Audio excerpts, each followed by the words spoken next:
आमच्याकडे तसेही आहेत की मला हिला मिळवायचं आहे, मला बरोबर. वशीकरण द्यायचं आहे, पण सर्वप्रथम आम्ही त्याची कुंडली पाहतो हा. की नक्की तुझ्या आयुष्यात ही पोरगी आहे का. ओके.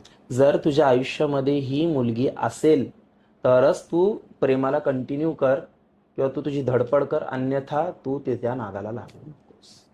मग बरोबर. त्याच्या विरुद्धही येतात हा. की ती माझ्या आयुष्यात जरी नसली तरी गुरुजी मला ती मिळवून द्या. द्या. बरोबर. मग आम्ही ते सुद्धा सांगतो, कंडिशन सांगतो की बघ एवढ्या एवढ्या कालावधीसाठीच ती मुलगी तुझी असणार, हा. त्याच्यानंतर ती नसणार. तेच कारण बोलणार की होतो.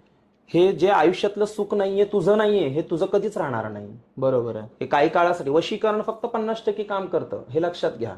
हा. कुठलीच तांत्रिक क्रिया फक्त 50% काम करतं.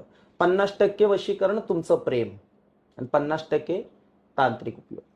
ह्या ओके. दोन्ही एकत्र होऊन 100% आपल्याला रिझल्ट येतो. आणि जे काही तांत्रिक म्हणतात की आम्ही 100% काम करून देऊ, बऱ्याच जणांचा अनुभव फसले गेलेले आहेत. हा.